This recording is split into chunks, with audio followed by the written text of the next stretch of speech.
Bonjour, bonjour, bienvenue à tous et à toutes.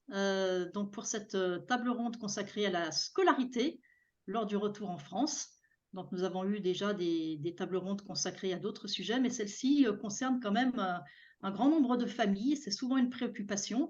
Donc grâce à nos intervenantes, je pense que vous allez obtenir un certain nombre d'informations, de conseils et que vous repartirez plus serein par rapport à cette question qui suscite souvent pas mal de questions, voire d'inquiétudes chez les parents. Alors, nos intervenants, ce sont des intervenantes, elles sont trois. Donc, Géraldine Biodel. Géraldine donc, propose aux enfants francophones expatriés de 6 à 12 ans de poursuivre l'apprentissage du français au travers d'accompagnements individuels et personnalisés, également via des ateliers créatifs d'écriture en groupe. Donc, l'école de Géraldine a à cœur que les enfants prennent confiance en eux, éprouvent du plaisir à écrire en français, aillent vers plus d'autonomie et maîtrisent de mieux en mieux les règles du français. Et qu'ils éprouvent aussi du plaisir à écrire et à parler, enfin, tout ce qui peut concerner le français. Alors, Catherine Alibert. Catherine est une formatrice en français. Voilà. Elle aide les enfants expatriés à maintenir et améliorer leur français, en particulier à l'écrit, puisqu'elle propose des ateliers d'écriture, saupoudrés bien sûr de règles de français, ça c'est inévitable. Et elle a aussi écrit un livre, Le fils de l'empereur, pour les enfants de 8 à 12 ans. Ça peut être peut-être une idée de cadeau pour Noël. Voilà, et vous pouvez aussi écouter son podcast qui est toujours passionnant, Le français comme j'aime, dans lequel elle donne des conseils concernant le français à la maison. Sixtine Gontier est coach professionnel spécialisé dans l'orientation et la réorientation des jeunes de 15 à 30 ans. Donc c'est assez large comme fourchette. Elle a été expatriée pendant 12 ans en Californie et elle est l'auteur d'un livre très intéressant, Post-bac mode d'emploi pour être un expat bien informé. Elle accompagne depuis plus de 10 ans les jeunes Français expatriés dans leur choix d'orientation, leur liste d'universités en France, en Europe, en Amérique du Nord et aussi pour la préparation aux oraux ou aux entretiens. Voilà, alors les coordonnées d'ailleurs de nos trois intervenantes, on vous les communiquera, vous pourrez les retrouver dans un mail qu'on vous enverra si vous êtes inscrite si vous êtes inscrit à ce webinaire, à cette table ronde. Et puis sinon, donc, lors des replays, il y aura une vignette à la fin sur laquelle vous pourrez les retrouver toutes leurs coordonnées. Alors avant de leur donner la parole, je laisse donc Sophie nous présenter l'association Paris Accueil, qui est aussi, je pense, une ressource très, très intéressante et utile lorsqu'on envisage non seulement un retour à Paris, mais de façon plus générale un retour en France. Merci beaucoup, Catherine. Bonjour à tous. Oui, je suis Sophie Galinier-Varin. Je suis responsable des activités à Paris Accueil. Alors, Paris Accueil a été créé en 2015 et nous accueillons les expatriés français de retour qui arrivent à Paris ou en Île-de-France, ainsi que des expatriés francophones qui ont envie de rencontrer des Français, des Parisiens et des gens d'Île-de-France. Bon, nous fonctionnons comme de nombreux accueils à l'étranger et nous appartenons au réseau FIAF. Nous proposons des activités, des sorties et des rencontres et sommes un lieu d'échange et d'entraide, ce qui est important quand on revient ou quand on arrive en France. Donc sur notre site parisaccueil.com, vous trouverez une rubrique Votre retour où nous donnons des informations sur divers sujets, même scolarité, emploi. Voilà. Et si vous avez des questions, n'hésitez pas à nous contacter. Nous serons toujours heureuses de vous répondre et de vous aider à arriver en France et à revenir en France. Merci beaucoup. Merci Sophie. Donc j'insiste sur le fait qu'effectivement cet onglet de votre site consacré au retour comporte quand même d'innombrables ressources dans tous les Voilà, domaines. exactement. Voilà, et donc j'invite tous ceux qui rentrent, encore une fois, pas seulement à Paris, à aller consulter votre site et aller le découvrir. Ça sera Voilà, très, merci très beaucoup. utile. Voilà, alors la scolarité. La scolarité lorsqu'on rentre en France, effectivement, s'accompagne d'un certain nombre de défis, quel que soit l'âge des enfants. Donc voilà, on va finalement procéder de façon un petit peu chronologique, puisque Géraldine va nous parler des plus jeunes, puis Catherine des un peu moins jeunes et Sixtine des très vieux. Voilà, non, des Bonjour enfants à de tous tous. les âges. Donc Alors voilà, Géraldine. merci Catherine, merci Cécile pour cette invitation à la participation donc à cette table ronde. Donc je suis Géraldine Biodel et donc pour démarrer, voilà, on va parler effectivement de la scolarité et le premier choix, c'est le choix de l'école. Qu'est-ce que ça implique? Des pédagogies, une adaptation nécessaire et voilà, utile. Et puis on finira par voir voilà, quelques pistes à suivre pour atténuer cet atterrissage en France ou en région parisienne, voilà, en France de manière générale. Donc le choix de l'école, c'est une des questions qui vient en premier quand on rentre en France. Il y en a, voilà, il y a plusieurs possibilités, mais avant de répondre à cette question, moi je vous invite à vraiment réfléchir à quel est le parcours de mon enfant, quel est son parcours scolaire, même s'il est encore dans le début de sa scolarité, dans quel type d'école a-t-il déjà été scolarisé? Est-ce qu'il a été dans des écoles francophones? Est-ce qu'il a été dans des écoles locales ou dans des écoles internationales? Voilà, vraiment de s'interroger sur son parcours. Est-ce qu'il est né à l'étranger? Quel est son rapport aussi à la langue, au français? Est-ce qu'il le parle complètement? Est-ce qu'il commence à l'écrire un petit peu? Est-ce qu'il a déjà vécu dans plusieurs pays? Voilà, et ça va vous permettre d'affiner aussi un petit peu votre choix et quel sera le meilleur choix pour lui. Ça, c'est pour moi un des points très importants à prendre en compte. Et puis, bien sûr, c'est quel est vos perspectives professionnelles. Est-ce que c'est un retour en France pour, voilà, sur du long terme? Est-ce que c'est un retour sur 2-3 ans? Le choix de l'école en sera peut-être impacté. Si vous avez pour projet de repartir dans 2-3 ans, ce ne sera peut-être pas le même. Donc ça me semble voilà, important. Également à prendre en compte dans une fratrie, voilà, si vous avez plusieurs enfants, eh bien, vous vous rendez compte qu'il y a plusieurs sensibilités.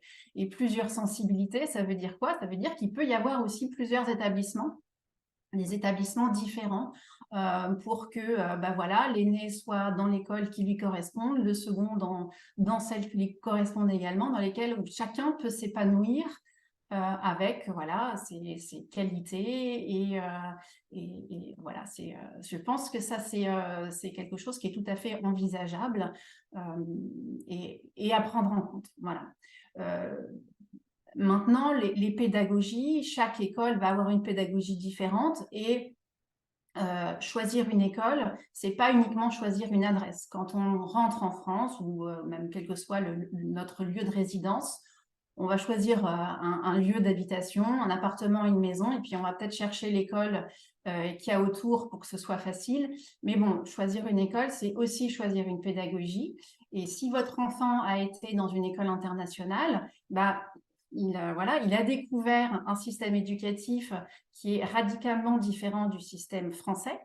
Voilà, chaque système a ses avantages et ses inconvénients. Et une des forces du système international, c'est majoritairement d'accueillir des enfants du monde entier et de s'adapter à chacun. Voilà, et non l'inverse. Et ce qui n'est pas forcément une des caractéristiques des écoles françaises. Elles ont beaucoup de qualités et de compétences à mettre en avant, mais ce n'est pas une des compétences qu'elles ont pu développer parce qu'elles n'accueillent pas en masse forcément des enfants du monde entier. Donc, il peut y avoir un choc à ce niveau-là. Il y a des différences au niveau d'approche des professeurs, de techniques d'enseignement, de matière. C'est peut-être d'ailleurs une différence que vous avez pu opérer quand vous avez quitté la France, si vous aviez des enfants qui étaient déjà scolarisés dans le système français, que vous avez choisi de scolariser dans un autre système quand vous êtes parti en expatriation. L'inverse se fera aussi en rentrant et voilà, c'est pas insurmontable, loin de là. On peut s'adapter, bien évidemment. S'adapter à la pédagogie, c'est une chose. Il faut aussi avoir en tête qu'il va y avoir des différences au niveau de la population. Aujourd'hui, vous êtes dans un environnement multilingue, multiculturel, et vous allez vers un environnement probablement franco-français. Donc, il va y avoir des différences. Et c'est peut-être un des points qui peut faire, entre guillemets, peur. Le mot est peut-être un peu fort aux futurs impatriés, parce que quand on est en expatriation, on recherche un petit peu ça, cet environnement multilingue, multiculturel, et le retour eh bien, voilà, est forcément différent. Et quand on est en expatriation dans cet univers donc multilingue, personne n'est chez soi, donc il y a un accueil forcément de l'autre, comme s'il était de sa propre famille. Et cet accueil, cette bienveillance, elle se retrouve dans les écoles internationales, si ce sont les écoles qui ont accueilli vos enfants à l'étranger. Et cette bienveillance, eh bien, voilà, elle sera différente dans les écoles françaises. Je ne dis pas qu'elle ne sera pas là, mais c'est forcément des écoles qui n'ont pas l'habitude d'accueillir autant. Et donc, il peut y avoir voilà, des différences à ce niveau-là, puisque les écoles françaises n'ont pas l'habitude voilà, de côtoyer ou d'accueillir beaucoup de nationalités différentes. Donc, il faut juste avoir à l'esprit que ça peut être une différence importante pour des plus jeunes ou des plus grands aussi, mais voilà. Et vos enfants dans la cour de récréation vont remarquer cette différence, ce décalage, et c'est pas du tout insurmontable, loin de là. Ils ont vécu en expatriation déjà, donc ils ont cette force-là, ils ont acquis une expérience voilà, ils ont changé de pays probablement plusieurs fois, ils ont une confiance en eux qui est boostée par ces multiples changements. Et voilà, tout ça les rend plus forts. Et je pense qu'avec voilà, avec du dialogue, ils vont réussir leur entrée en France comme d'autres avant eux, ça, je n'en doute pas. Si je pouvais donner un mot qui me semble voilà, primordial dans ce retour, c'est anticiper. Je pense que vous allez l'entendre dans d'autres bouches. Je vois Catherine qui opine du chat, oui, c'est clair, c'est vraiment anticiper un maximum, bien sûr si vous le pouvez, mais si vous écoutez voilà, le replay ou si vous êtes là, vous allez pouvoir le faire. C'est vraiment voilà, un moyen de maximiser les chances de réussite voilà, de votre réinstallation, de votre installation en France en tout cas. Comment on peut faire? Ça peut être lors d'un voyage de reconnaissance. Si vous rentrez en France, par exemple, pour des vacances, vous pouvez peut-être en profiter pour aller faire un petit tour dans le quartier, dans la ville que vous allez bientôt habiter avec votre enfant, vos enfants, pour leur montrer un petit peu l'environnement dans lequel ils vont évoluer. Ça peut être également organiser une visite de l'école, si vous savez déjà dans quelle école il va aller, ou plusieurs écoles. Après, si vous ne savez pas quelle école vous visez, n'allez peut-être pas visiter les 10 écoles avec vos enfants, ça risquerait de se perdre en route. Mais si vous en avez identifié une, peut-être aller voilà, prendre connaissance avec l'équipe de direction, les enseignants, pour leur parler de votre parcours, pour leur parler du parcours de vos enfants. C'est toujours intéressant à faire avant. Et je dirais c'est aussi très important de le faire en début d'année. Parce que de temps en temps, on se dit, OK, on a passé des messages justement lors de ces rendez-vous avant la rentrée scolaire. On se dit, c'est bon, les messages vont passer. Et on se rend compte qu'ils ne sont pas passés. C'est ce que j'ai vécu moi avec mes propres enfants. Donc, pour éviter des petits couacs de démarrage, n'hésitez pas à écrire un mot ou à prendre rendez-vous dans les premières semaines, voilà, sans être alarmant, mais juste en disant quelques mots sur d'où vous venez et d'où viennent vos enfants. Des petits points aussi, une petite habitude qu'ont les enfants, les petits Français en France, c'est d'aller acheter des fournitures scolaires. Il y en a qui peut-être n'aiment pas ça, mais quand on n'a pas eu l'habitude de ça, dans des écoles internationales, il n'y a pas de liste de fournitures scolaires ou extrêmement peu. Ça peut être une activité tout simplement à faire avec eux où ils vont pouvoir choisir les futurs cahiers, crayons, agendas et autres, se les approprier et du coup mieux se projeter sur la rentrée scolaire et voilà, et commencer à écrire avec, pourquoi pas. C'est voilà, c'est une activité que les enfants souvent aiment, les parents moins, mais les enfants peuvent aimer ça. Autre chose qu'il peut y avoir donc pour vous, les parents, c'est un groupe Facebook de l'association des parents d'élèves de l'école en question pour discuter en amont ou même après, au début de l'année, avec les autres parents pour comprendre un petit peu comment fonctionne l'école, et comprendre les codes de l'école. Et puis, pourquoi pas, commencer à rencontrer des gens voilà, ou en tout cas au démarrage de l'année. Donc ça, c'est intéressant. Ça permet parfois voilà, de poser toutes les questions qu'on a envie de poser quand on débarque et qu'on ne sait pas comment fonctionne l'école. Autre point, discuter, démystifier énormément avec vos enfants ce retour en France, sans en faire non plus voilà, un Everest, mais de dire qu'il y aura des différences, que vous serez là pour les aider, les rassurer, et surtout qu'ils n'hésitent pas à aller voir les adultes autour d'eux pour parler s'il y a quoi que ce soit. Bien sûr, c'est toujours important parce qu'il des différences, il y en aura, mais ils en ont déjà vécu au préalable dans leur précédente expatriation, donc ils vont en trouver ici aussi. Ça, c'est sûr.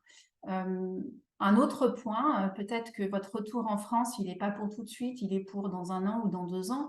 Dans ce cas-là, et même si c'est pour la rentrée prochaine, il est encore temps, c'est encore loin, c'est d'anticiper, de garder un pied dans la culture française, dans la langue française. Il y a plusieurs possibilités qui existent. Quand on garde un pied comme ça avec son pays, avec la langue et avec la culture, le retour est moins brutal, on va dire, et ça permet voilà, un retour un peu plus en douceur que s'il n'y a aucun contact en fait avec la culture ou avec la langue.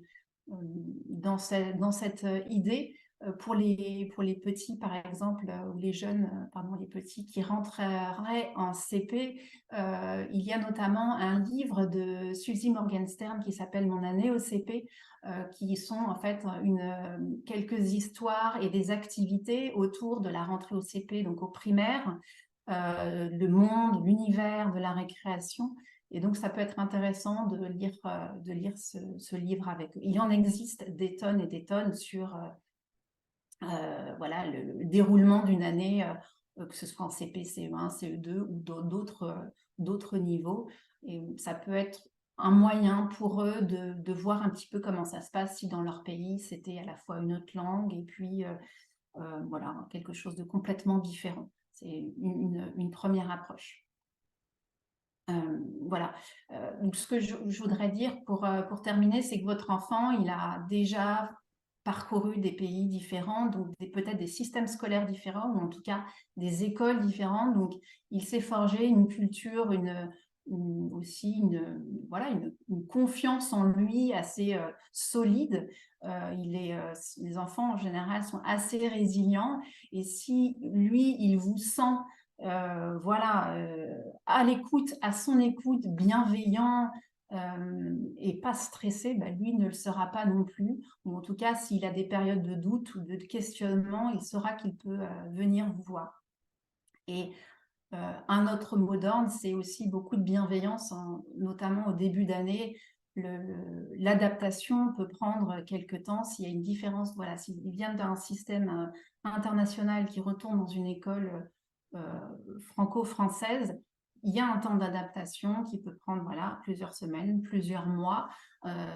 Chacun a son propre rythme, on ne peut pas faire de généralité, mais voilà, c'est bienveillance et écoute au quotidien et tout se passera tout à fait correctement. Voilà ce que je peux vous voulais vous dire sur le choix de l'école, les pédagogies et puis les petits tips pour les plus jeunes. Et je passe voilà, la main à Catherine qui va vous parler, me semble-t-il, plutôt de la tranche d'âge suivante. Voilà, les moyens, enfin ceux qui vont rentrer au collège et je vais vous parler un petit peu du lycée. Alors moi, je vais avoir une approche un petit peu plus pratico-pratique. Je vais vous parler de comment est-ce qu'on les inscrit vraiment. Et puis je vous parlerai quand même un petit peu de l'accompagnement qu'on peut avoir auprès de ces ados qui sont parfois dans une période de transformation et de bouleversement. Donc voilà comment les accompagner au mieux. Mais tout d'abord, rentrons dans le vif du sujet. Comment est-ce que j'inscris mon enfant? Donc, il faut déjà comprendre qu'en France, on a une sectorisation. C'est-à-dire que quand vous avez une adresse, vous avez un collège et un lycée par défaut. On appelle le collège ou le lycée de secteur. Pour les publics, bien sûr, pour tout ce qui est public. Et quand on veut ne pas aller dans un autre, on doit faire une dérogation. Cette demande de dérogation, c'est pour des raisons très, très spécifiques. Ça peut être, par exemple, dans une fratrie, un aîné qui est dans tel lycée, ben, le plus jeune va aller aussi dans ce lycée, c'est plus pratique. Donc, il peut y avoir des rapprochements de fratrie. Et une des dérogations, c'est aussi pour des parcours scolaires particuliers, comme par exemple une classe internationale. Ça tombe bien. Donc voilà, la dérogation, donc c'est juste une autorisation à ne pas aller à ce collège ou ce lycée par défaut. Donc, ça ne donne pas l'accès automatique à la classe internationale que vous aurez choisie. Au niveau de l'inscription elle-même, pour le collège, bah, ça se fait en général auprès de l'établissement choisi, donc avec ce système de dérogation si nécessaire. Pour le lycée, attention, depuis 2008, il faut passer par Affelnet. Alors, comment récupérer? Alors, Affelnet, qu'est-ce que c'est? C'est une plateforme, en fait, où vous allez avoir des codes, et donc vous allez avoir un profil et vous allez pouvoir dire: «Ben voilà, pour l'entrée en seconde de mon enfant, je veux, tel lycée ou tel lycée ou tel lycée ou tel lycée» et ensuite, ben, au bout de la fin de l'année, en juin, vous saurez que, il est inscrit dans tel lycée. Mais il faut avoir des codes Affelnet pour pouvoir faire ça, pouvoir faire ses choix le long de l'année. Et bien, j'ai posé la question sur le fabuleux groupe, Expat Parents. J'ai eu beaucoup, beaucoup de réponses. J'ai eu l'impression d'ouvrir, la boîte de Pandore. Bon, il y a vraiment différents parcours, donc c'était un peu compliqué, mais je pense que ce que j'en retiens, en tout cas, c'est de se rapprocher de l'académie dont vous dépendez et comme ça, vous pourrez avoir, en tout cas, des instructions. Vous pouvez aussi éventuellement les avoir par le CNED, si vous avez suivi le CNED. Donc voilà, il y a différentes solutions pour avoir cette porte d'entrée pour inscrire au lycée. Alors, si votre enfant n'est pas admis, si vous avez demandé un collège ou un lycée international et que votre enfant n'est pas admis, attention, vous allez automatiquement être remis dans le collège ou le lycée de secteur. Donc, c'est intéressant de regarder quand même quel est votre collège ou lycée de secteur. C'est peut-être pas celui qui est à côté de chez vous, attention, hein, il y a vraiment une sectorisation parfois un peu étrange. Donc, il faut se renseigner quel est le collège ou lycée de secteur. C'est parfois le plan B quand le reste n'a pas marché. Au niveau de l'évaluation, est-ce que mon enfant va rentrer dans le niveau équivalent ou pas? Est-ce qu'il a les connaissances nécessaires? Donc, il va y avoir un test pour évaluer son niveau et il va être dans la classe qui lui correspond. Il y a très peu d'élèves qui sont dans la classe en dessous en réalité, hein. On préfère les mettre dans la classe où ils sont avec les personnes de leur âge. Ils récupèrent très vite, enfin voilà, c'est pas, par contre, il y a peut-être un problème au niveau de la date de naissance, puisque dans certains pays, il me semble, c'est de septembre à septembre et parfois c'est de janvier à décembre et donc du coup, voilà. Donc méfiez-vous, parfois votre enfant, en fait, au niveau de l'équivalence, il est décalé d'un pays à l'autre. Quoi d'autre? Le niveau de français. Ah! Si vous pensez que votre enfant n'a pas le niveau en français, il parle pas beaucoup français ou qu'il a vraiment, des grosses difficultés, en français, je vous invite à vous rapprocher de la CASNAV. Alors, je lis, hein, parce que c'est très long. C'est le Centre académique pour la scolarisation des élèves allophones nouvellement arrivés et des enfants issus de familles itinérantes et de voyageurs. CASNAV, C-A-S-N-A-V. Vous tapez, vous allez trouver. Et ça vous permettra en fait d'avoir plus d'informations sur un test de niveau de français. Dans tous les cas, je vous invite vraiment à vous rapprocher de l'académie ou si vous visez vraiment un type spécifique d'établissement, d'aller frapper et d'aller demander des informations au chef d'établissement. Alors j'ai envie aussi de vous faire un petit tour d'horizon très rapide et très grossier presque, parce que vraiment il y a un panel très, très varié. On a bien sûr, le collège et le lycée, classique français, public ou privé, mais qui a, un programme qui suit le programme de l'éducation nationale. On a aussi des collèges et lycées qui proposent une section bilingue, c'est-à-dire que il y a l'apprentissage de 2 langues dès la 6e. Donc il y a 3 heures par langue par semaine. Donc ça peut être quelque chose d'intéressant pour les enfants, pour qu'ils continuent quand même un petit peu et d'avoir d'autres langues en plus. Il y a des collèges et lycées avec section internationale. Donc ici, on prépare au bac général et BFI, le bac français international. Donc au collège, c'est 6 heures de cours dans la langue choisie et au lycée, c'est 8 heures par semaine, pardon. Et donc, sur ces 8 heures, il y a une partie, c'est l'étude de la langue et une autre, c'est histoire géo et éducation civique. Donc, ça, c'est donc le collège et lycée international, section internationale, pardon. Et puis, il y a aussi, pour le lycée uniquement, les CELO, section européenne ou de langue orientale.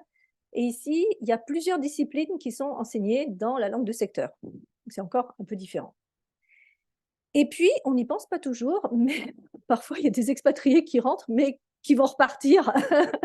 Et dans ce cas, il y a aussi des écoles avec des cursus étrangers. Je pense entre autres à Grenoble, il y a l'American School, où là, c'est plus du tout l'éducation nationale française, on suit le programme américain.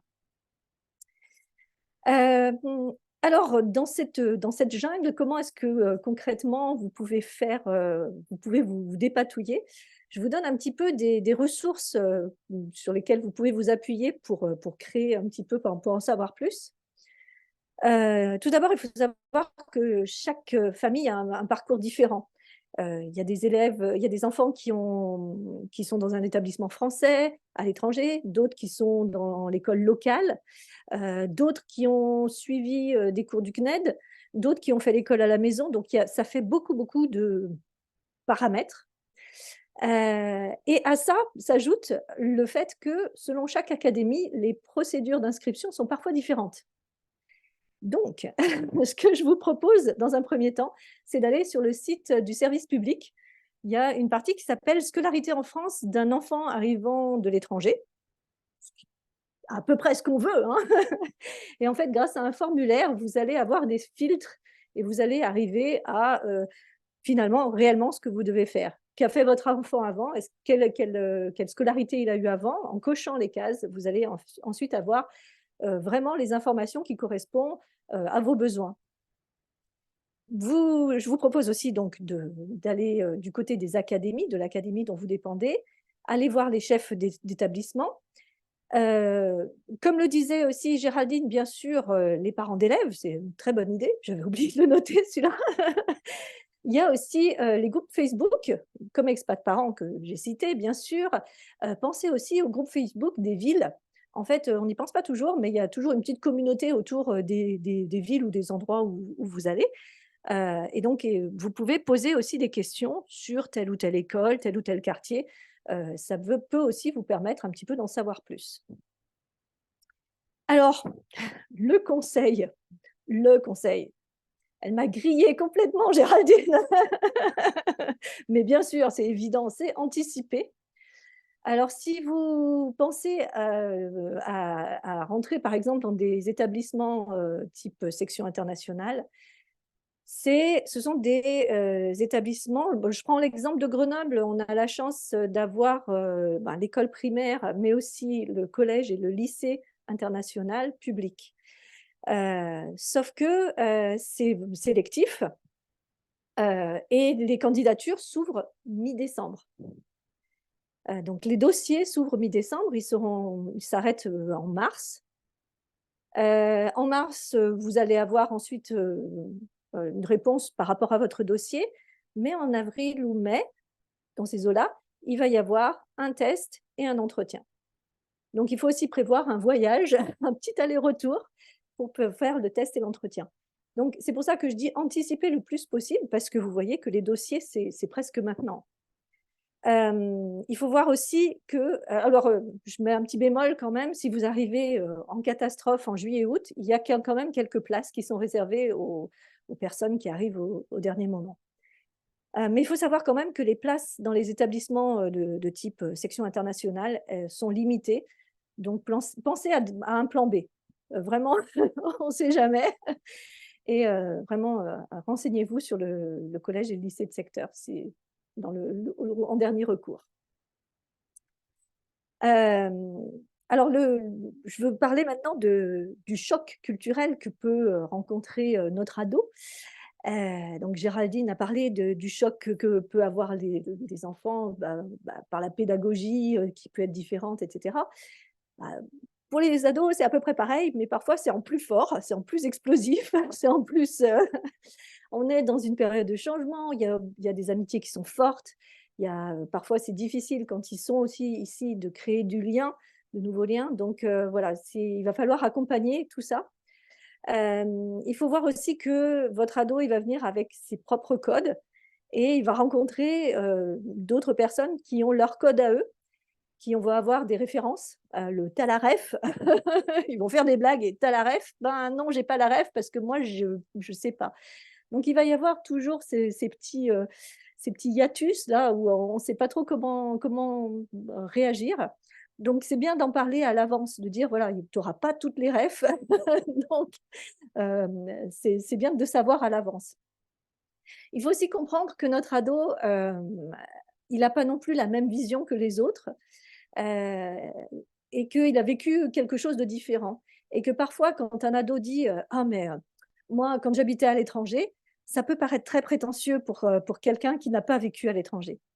Alors quelqu'un qui a la même expérience, il y aura pas ce problème, mais voilà, il y a vraiment des choses, où il va falloir qu'il se réinvente, qu'il fasse un petit peu différemment. Je vous conseille d'ailleurs un livre très bien, Les enfants de la troisième culture.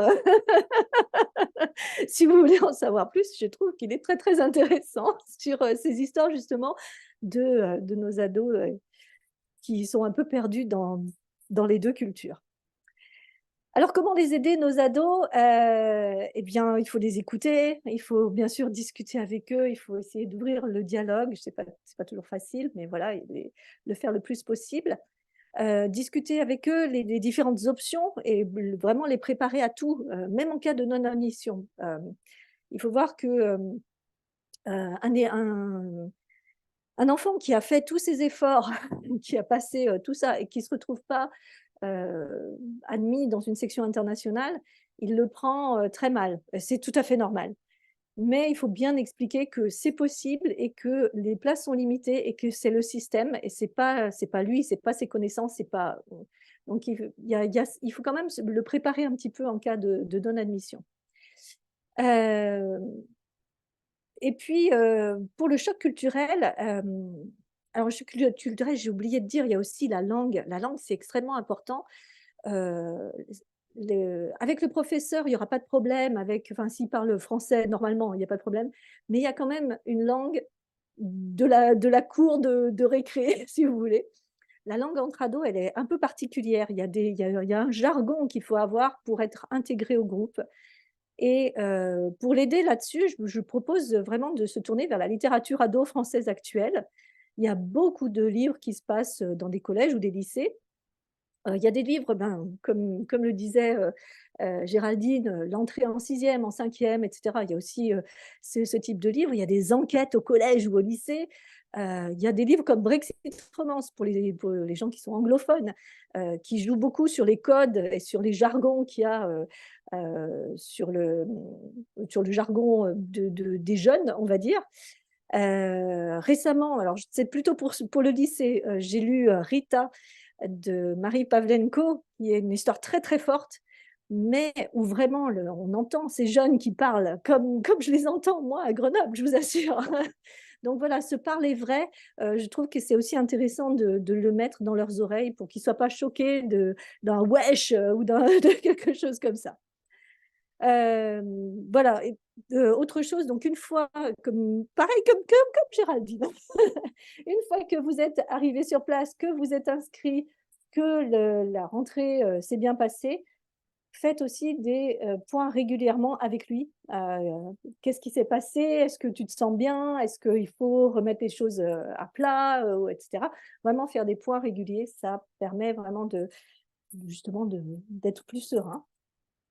Et puis enfin, quelque chose d'important, c'est ne vous oubliez pas. C'est-à-dire que je pense à l'avion, vous savez, il y a les masques qui tombent en cas de pressurisation. Il faut d'abord le mettre sur l'adulte et ensuite on s'occupe de l'enfant. C'est exactement pareil quand on fait un retour en France. Prenez soin de vous d'abord et ensuite prenez soin de votre enfant parce que c'est dans ce sens que ça va marcher. Voilà. Alors, bien sûr, quand on rentre, on se pose aussi la question de la suite. Et la suite, c'est pour le lycée, qu'est-ce qu'on va faire qu'est-ce qu'on va choisir comme orientation. Et alors, pour ça, je laisse la parole à Sixtine. Merci Catherine, super tous ces conseils. Merci Géraldine et Catherine. Alors effectivement, je vais essayer de pas redire tout ce que vous avez dit et en même temps, je trouve que en fait, si on les dit toutes les trois aux âges des enfants que l'on accompagne, c'est que on pense que c'est logique et peut-être que ça peut paraître voilà un lieu commun et en fait on se rend compte quand même dans nos expériences que même si ça paraît logique ou qu'on l'a redit, etc., et bien finalement, donc je vais essayer d'adapter par rapport à la tranche d'âge avec laquelle je travaille. Donc voilà, donc, moi je travaille avec des jeunes un peu plus âgés qui sont plus en lycée et qui préparent leur orientation post-bac. Donc je vais passer rapidement sur le lycée parce que Catherine, tu en as déjà pas mal parlé. Mais j'ai envie quand même, il y a 2-3 trucs, je vais compléter, hein, je ne redirai pas trop, mais je vais compléter, il y a 2-3 choses qui peuvent vous intéresser. Alors, j'ai envie de vous parler de trois choses aujourd'hui, basées vraiment sur l'accompagnement des jeunes que je fais depuis une dizaine d'années en expatriation. Donc, les choses indispensables, hein, à savoir concernant l'orientation des jeunes, un petit peu la scolarité, mais surtout l'orientation, donc c'est-à-dire post-bac. Le deuxième point, ça va être les différents choix des systèmes éducatifs, donc un petit peu comme mes collègues là. Je vais essayer de vous faire un panel le plus exhaustif, enfin non, ce sera peut-être pas très exhaustif, mais enfin bon, de tout ce que vous pouvez rencontrer, parce que je me suis rendu compte que les parents qui sont partis à l'étranger depuis longtemps, de ma génération, parce que je pense qu'on est à peu près de la même génération, ceux qui nous écoutent, ils ont une idée qui est restée il y a quelques années. C'est encore tout à fait, on a encore le même système qu'il y avait avant, mais il y a quand même pas mal de choses qui ont changé. Et donc, je vais essayer de revenir un petit peu sur deux, trois choses. Et puis, un petit peu comme Catherine et Géraldine, les défis des ados et des plus grands lorsqu'ils rentrent en France. Alors, les choses indispensables, c'est un petit peu pareil, hein, anticiper et se renseigner, vraiment, donc se renseigner sur tout ce qui existe. Après, et sélectionner surtout ce qui vous paraît le mieux pour votre enfant. Ça, Géraldine nous en a bien parlé, mais également aussi votre famille, votre budget, vos attentes, vos priorités, etc. Si vous avez 1, 2, 3, 4 enfants, voire plus, si il y a 3 écoles différentes, c'est vrai que peut-être que ça va correspondre à chaque enfant, mais peut-être que point de vue budget, ça va être compliqué, point de vue distance, point de vue gestion des déplacements, le fait que les enfants soient peut-être très loin de leurs copains, etc. Bref, il y a tout ça à en prendre en considération qui va être important. J'ai pas mal de parents qui me disent est-ce que tu peux nous dire quel est le choix parfait qui nous laisse toutes les portes ouvertes? Alors ça, j'ai une mauvaise nouvelle, c'est qu'il n'y a pas forcément de choix parfait. Il y a des portes qui vont s'ouvrir parce qu'un parcours international, je crois qu'on est toutes très bien placées pour savoir à quel point c'est enrichissant et très intéressant. Et en même temps, on a et qui est très très valorisé, de plus en plus valorisé en France.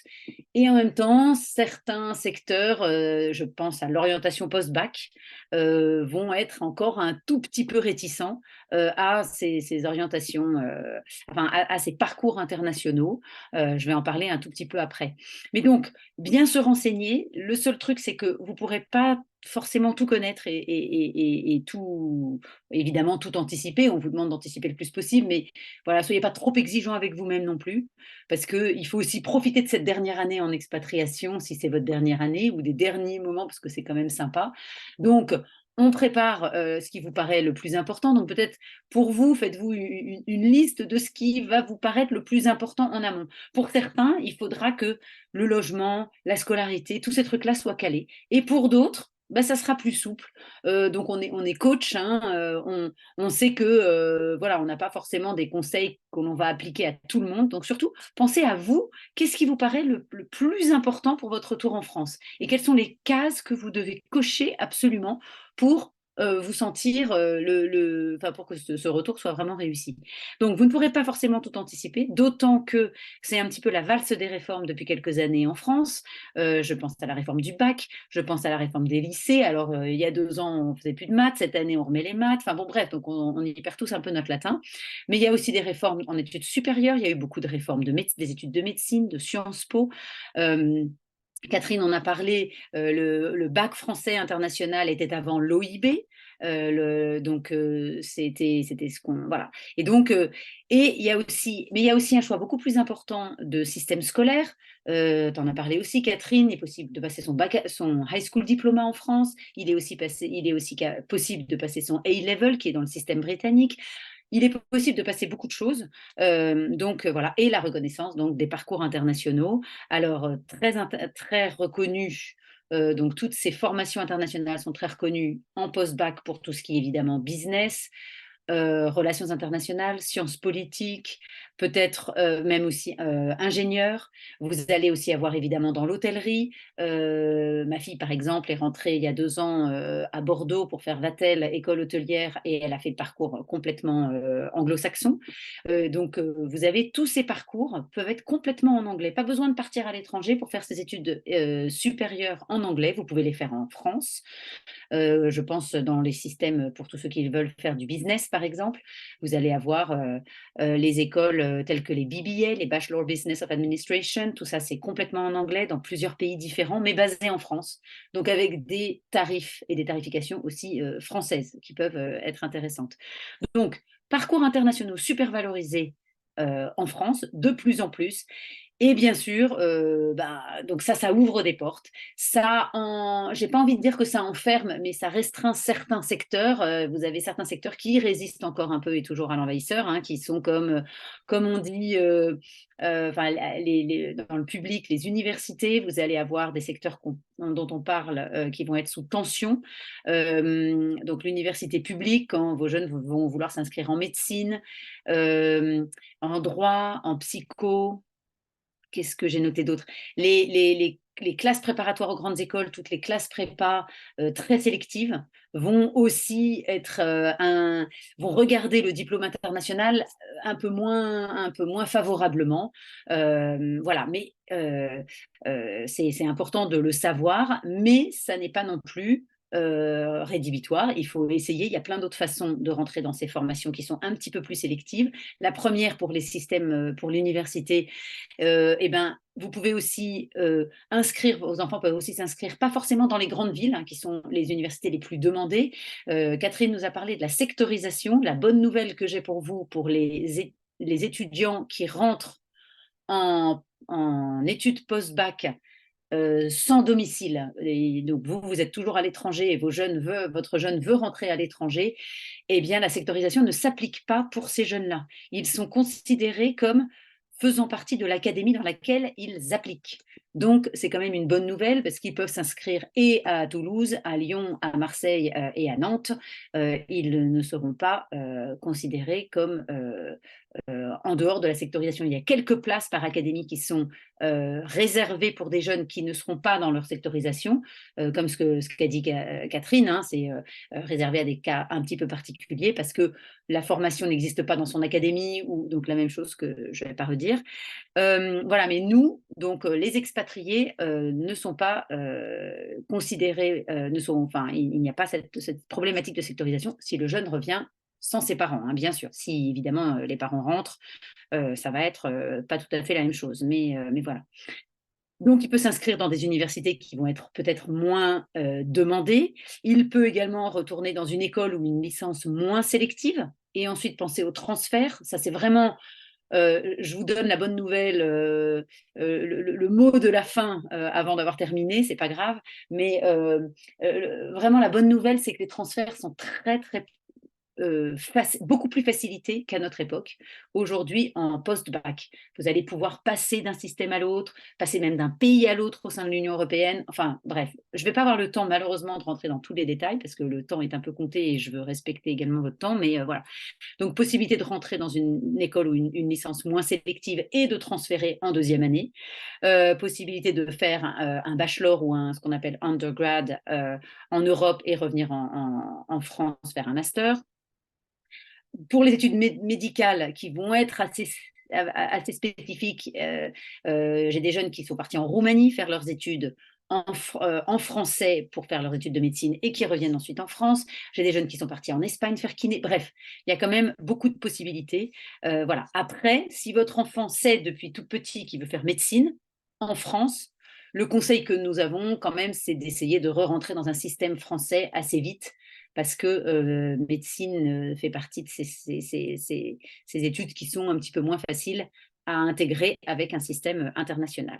Voilà, donc vous posez un petit peu toutes ces questions, il y a beaucoup de possibilités, beaucoup de choix, mais, voilà. Mais ne foncez pas directement dans le système français à l'étranger quand vous y êtes, si vous pensez que c'est compliqué, cher, etc. Il y a plein de possibilités avec un système international. Je vais essayer d'avancer un petit peu. Autre chose qu'il est important d'avoir en tête, c'est, et je vais pas insister parce qu'on l'a déjà dit plusieurs fois, mettez votre enfant dans la boucle. Je le redis parce que j'ai eu des cas de jeunes lycéens ou même enfin plutôt lycéens qui disent je l'ai su qu'au dernier moment, les parents pensent que c'est une bonne idée, que ça va lui permettre de rester dans son environnement et de profiter de son environnement jusqu'au dernier moment, va lui permettre de se compliquer la vie, etc. À moyen terme et à long terme, c'est pas forcément une bonne idée. Croyez-nous, j'insiste pas, ça a déjà été dit. Voilà. Et puis vous posez peut-être cette question pour vous, c'est vous qui connaissez mieux votre enfant. Ça serait quoi pour lui un retour réussi?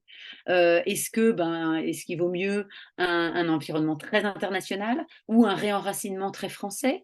Est-ce qu'il vaut mieux plutôt un système public? Mais qui dit public dit qu'il va falloir qu'il soit très autonome, très indépendant, mais il y a moins de pression.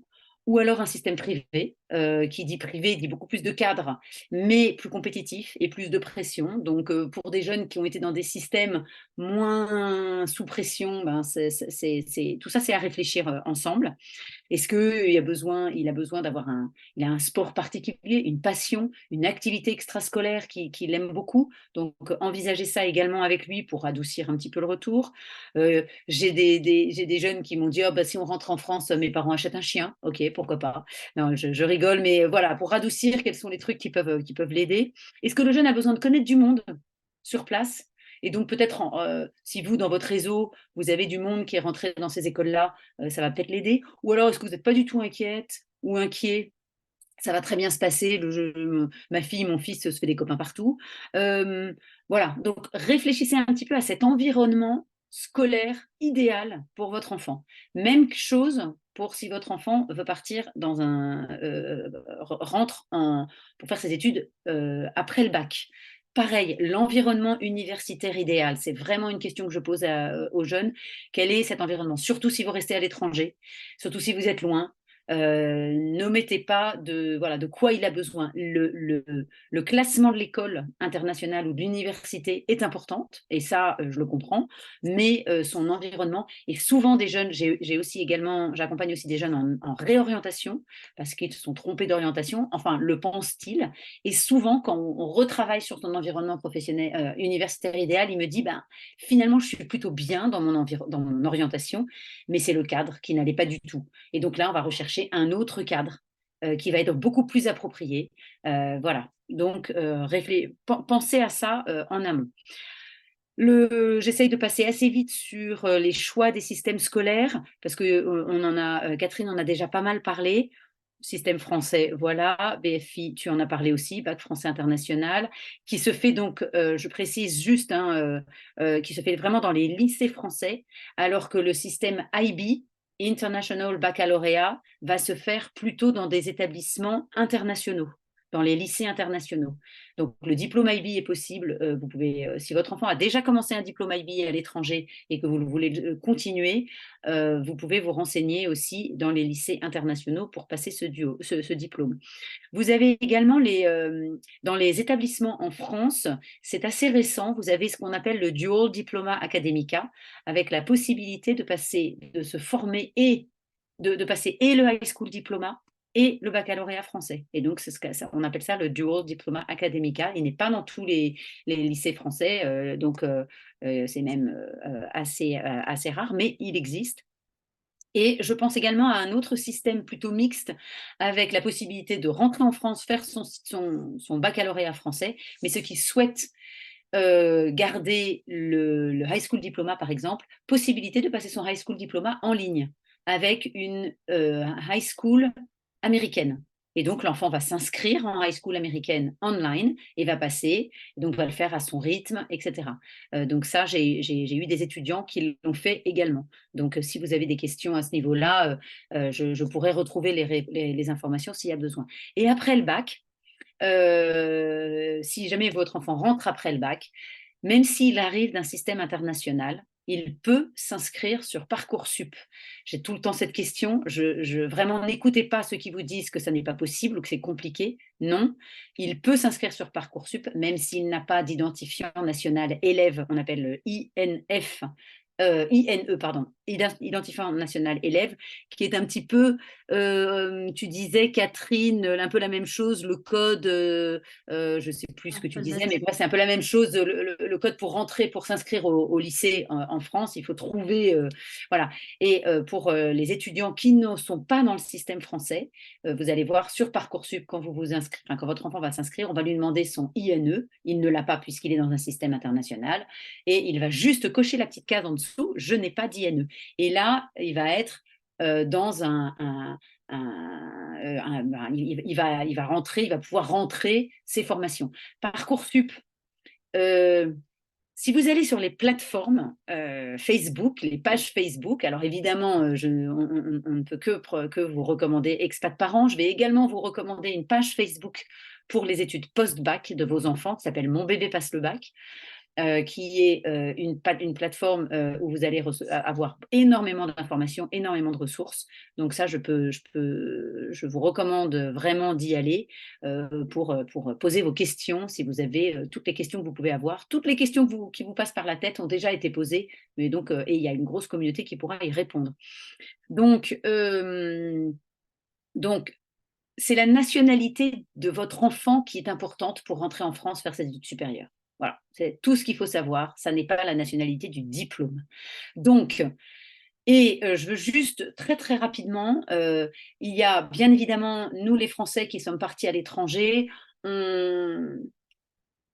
je vais me permettre de dire quelque chose parce que j'ai beaucoup de parents qui me posent la question, qui ne me parlent que des prépas.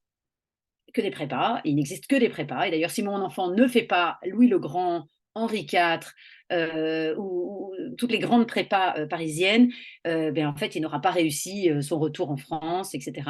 Je vous en supplie, essayez de... Il y a énormément de possibilités aujourd'hui. D'abord, c'est pas très simple de rentrer dans ces prépas-là.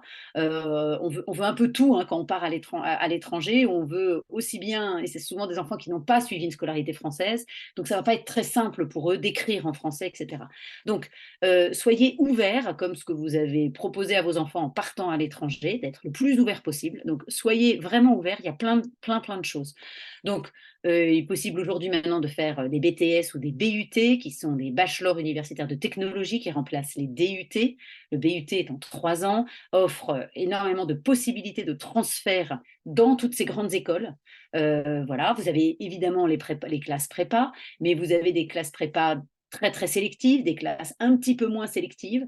Donc, pensez un petit peu à tout ça. Vous avez évidemment les licences à l'université qui peuvent permettre de nombreuses formations. Toutes les formations sont à l'université aujourd'hui. Après, vous avez toutes les écoles de commerce, les écoles d'ingénieurs, les instituts en sciences politiques, etc., etc.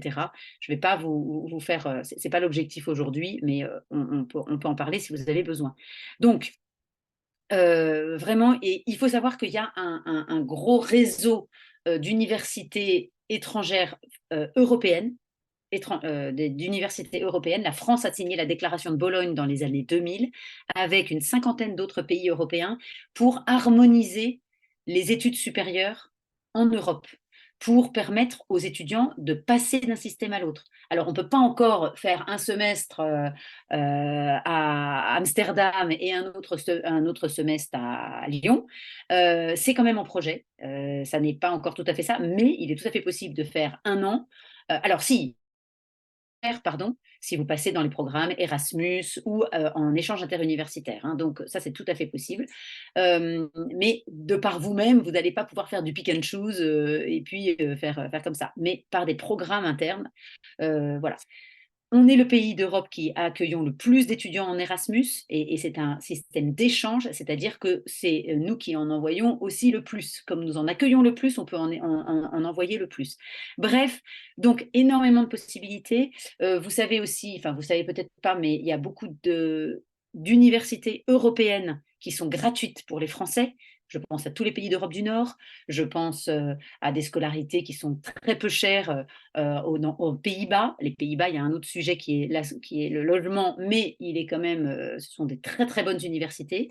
Voilà, donc vous allez trouver tous les prix, vous allez trouver tous les systèmes, mais n'hésitez pas, il y a énormément de possibilités. Donc si vraiment je peux vous donner une information, c'est beaucoup de transferts possibles, beaucoup de possibilités de passer d'un système à l'autre. Voilà, j'essaie de garder. Est-ce que j'ai 3 minutes pour parler des défis, Catherine? Les 2 minutes et demie. Bon, super. Alors, je me dépêche parce que je pense que les défis sont à peu près les mêmes que ceux à un degré un petit peu différent. Rythme scolaire ne va pas être le même. Alors, je crois que Catherine, tu en avais un tout petit peu parlé, mais le rythme scolaire en université, aux États-Unis, par exemple, c'est une quinzaine d'heures par semaine et beaucoup de travail personnel. En France et en Europe, alors, en Europe aussi, ça va être dans le système anglo-saxon. Le retour en France, le système va être un petit peu différent, à moins d'arriver à l'université, mais dans les écoles privées ou dans même les écoles d'art, etc., les élèves risquent d'avoir cours de 8 h du matin à 17 h, comme à l'école. Donc, le rythme va être un petit peu différent et va leur laisser moins de temps libre, moins facile de trouver des petits jobs. Moi, je sais que mes enfants ont fait tous des petits boulots à partir de 15 ans aux États-Unis, donc peut-être moins facile en France, et en tout cas pas dans les mœurs, en tout cas un peu moins. La langue, on en a parlé un petit peu, donc là, je vais vous donner le côté, Catherine, tu nous parlais de la langue ado, cours de récré, etc. Moi, je vais plutôt vous dire, ce sont des étudiants, quand ils rentrent seuls en France pour faire leurs études supérieures, ils vont être confrontés à des jeunes qui ont eu beaucoup plus de matière à l'école, une éducation, une culture générale qui va être plus développée. Ils vont avoir fait de la philo, ils vont avoir lu beaucoup de littérature française, et donc nos enfants n'ont pas forcément les références, les codes, comme disait Catherine, mais également ils peuvent, et ça c'est un retour que j'ai eu des étudiants avec qui j'ai bossé, ils peuvent avoir un petit complexe d'infériorité quand même, hein, se dire ah ben je comprends rien, je suis un peu nulle, ben non, ben je connais pas, moi la Madeleine de Proust, je sais pas ce que ça veut dire, tous ces trucs là, etc. Donc super conseil de la part de Catherine, mettez-les un petit peu dans les bouquins de la langue de leur génération, parce que là ils vont très vite, etc. Et puis un petit conseil, qu'ils soient curieux, qu'ils écoutent un petit peu avant effectivement de trop parler. Et pareil, je pense qu'on a tous été confrontés à cette situation de on rentre en France, on parle de notre expérience et puis on nous dit de pas trop nous la ramener parce que voilà, nous aussi en tant qu'adultes, on a dû faire un peu profil bas avec nos super expériences à l'étranger. Et voilà. Et les différences culturelles, merci Catherine, c'était aussi c'est un tremplin. Je pense à la gestion du temps, la gestion du temps. Aux États-Unis, par exemple, là où j'étais, l'heure c'est l'heure, on respecte bien les créneaux horaires, etc. En France, c'est plus souple. On va dire que c'est plus souple sur les pattes arrière. Voilà. Alors, par contre, non, les horaires de cours sont les horaires de cours, hein, faut faire attention. Mais la gestion du temps peut être, voilà. l'esprit de contradiction à la française. Nous, aux États-Unis, ils sont habitués à des débats plutôt policés, le respect, l'inclusion, la diversité, etc. Tous ces sujets-là. En France, c'est plus cash. On va plus facilement donner ses opinions, non pas dans un esprit de critique, et encore une fois, la critique n'est pas personnelle, mais elle est plus pour on aime bien le débat, on aime bien pas être d'accord, etc. Ça fait enrichir et ça nous apprend plus de choses. Donc, que vos enfants ne soient pas choqués. Moi, je sais que certains jeunes que j'ai accompagnés étaient très choqués de certains propos qui pouvaient leur paraître très racistes, qui pouvaient leur paraître pas du tout inclusifs, qui pouvaient leur paraître très... Donc voilà, les préparer un petit peu à ça. Et voilà, et j'arrête là. Et effectivement, le mot d'ordre, je dirais souple sur les pattes arrière, moi j'ai envie de dire. En fait, on est souple. Non, plein de possibilités. Vraiment, on se déstresse pour l'orientation des jeunes. Alors, je parle de l'orientation des jeunes et même pour le retour en France au lycée avec ses enfants. Ah oui, ce que je ne vous ai pas dit, c'est que j'ai aussi eu pas mal de jeunes qui sont rentrés, même si les parents ne rentraient pas, ils rentraient quand même faire leur lycée. C'est tout à fait possible. Il y a des systèmes de pension où il y a des possibilités, etc. J'ai des jeunes qui sont rentrés dès la seconde parce qu'ils préféraient un système français. C'est possible à faire, même si la famille reste loin. Il faut s'organiser, mais c'est comme ça. Merci Sixtine. Voilà. Bon, Grand merci. continuer. À moi, si tu me laisses si Mais tu... oui, je sais, puis c'est passionnant, on a même envie de savoir la suite en fait. Mais il faut qu'on respecte notre timing et puis on a quelques questions. Merci à toutes les trois, hein, parce que en plus en séparant comme ça par tranche d'âge, c'était formidable de suivre vos interventions. Moi, j'ai plutôt une question là pour Géraldine, parce qu'elle s'adresse plutôt à des plus jeunes. Comment faire pour que mon fils de 8 ans s'intègre plus facilement en classe? Alors, ça peut être Quels seraient les conseils? Pardon? Quels seraient tes conseils?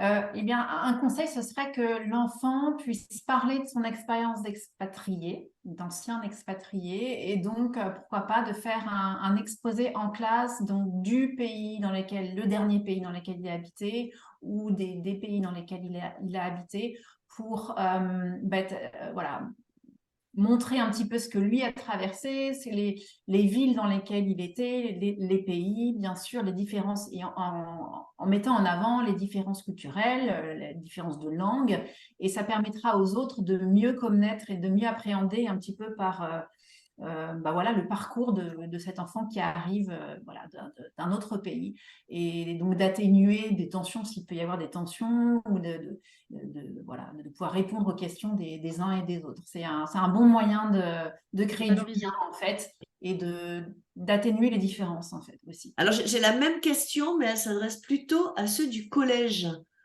Donc, ça sera plutôt la même question, mais pour Catherine cette fois-ci. Alors là, l'exposé, c'est peut-être moins facile à 16 ans de proposer un exposé, mais Catherine, qu'est-ce que tu proposerais? Qu'est-ce que tu donnerais comme conseil? Alors au collège, je pense qu'il faut laisser faire aussi le, quand il est difficile, il faut se faire son réseau à soi. Parfois, il y a un groupe avec qui ça ne marchera pas, mais on va se tourner vers un autre groupe. Enfin, il faut pas hésiter à mixer en fait les personnes avec qui on veut se rapprocher. Je pense que parfois, au collège, on se dit, mais il faut que je sois dans ce groupe à tout prix. Il y a le côté populaire ou quelque chose comme ça. Et en fait, se dire, ben non, eux ils ne m'intéressent pas, eux, ils ne me comprennent pas, et ben tant pis. Il y a aussi ce côté-là de l'enfant qui veut être à tout prix dans un groupe et lui dire, ben, peut-être que ce n'est pas un groupe pour toi. Donc, essayer un petit peu de relativiser. Mais oui, arriver à parler de son vécu avec des personnes qui le comprennent. Enfin, c'est le même principe que l'exposé, mais voilà, du coup, c'est essayer de tester avec différentes personnes. Peut-être essayer de rencontrer aussi des gens dans le lycée ou à l'extérieur du lycée qui ont eu cette expérience à l'étranger, non? Oui, tout à fait, oui, oui. Et puis, on parle de l'école, mais il y a aussi tout ce qui peut être extrascolaire. Là, bien sûr, on n'en a pas parlé, mais ça peut aussi créer du lien. Parfois, l'école, c'est pas toujours complètement serein. Bon, ok, ça va peut-être être une année, c'est une transition, c'est parfois difficile.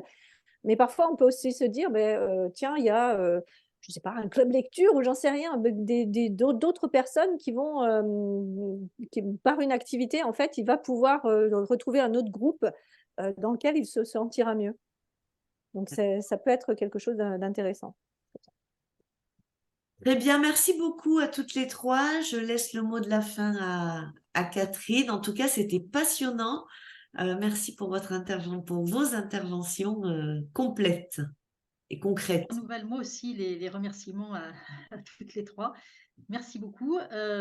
Comme vous l'avez évoqué, il y a effectivement pas mal de problématiques et de défis liés à ce retour au niveau de la scolarité. Et j'ai oublié de dire effectivement que toutes les trois, vous faites partie du réseau Expat Pro. Et pour ceux qui ne le connaîtraient pas, Expat Pro, donc référence des professionnels qui connaissent bien les problématiques de l'expatriation et qui peuvent justement proposer des solutions pour vous accompagner, notamment, bien sûr, lors de votre expatriation et de la préparation de votre expatriation, mais aussi lors du retour. Et donc, il y a aussi une rubrique scolarité où vous pourrez retrouver nos trois intervenantes et des professionnels donc, du domaine qui permettent de maintenir le français ou la culture lorsqu'on est en expatriation, des professionnels de l'orientation, des professionnels de l'enseignement des langues, des établissements scolaires aussi internationaux. Et puis, vous retrouverez aussi les livres de nos intervenantes pour celles qui en ont écrit. Voilà, alors d'ailleurs, c'est la fille de l'empereur, je tiens à dire. Oui. C'est la fille de l'empereur, pas le fils. Oui. Ah bon, c'est important de le préciser. Et puis donc, voilà, donc n'hésitez pas à aller explorer le site expat-pro.com où vous pourrez retrouver nos trois intervenantes d'aujourd'hui et d'autres professionnels qui sont tous experts et sélectionnés pour leurs compétences dans leur domaine. Voilà, merci encore. Et puis donc, n'hésitez pas à contacter ceux qui peuvent vous aider parce que parfois, tout seul, c'est pas toujours effectivement facile. Et certains ont des réponses aux questions qu'on se pose, donc faut pas s'en priver. Voilà. Merci encore et puis bonne fin de journée. Merci beaucoup. Merci à Bonne fin de tous. soirée. Au revoir. Au revoir. Au revoir. Merci beaucoup. Au revoir.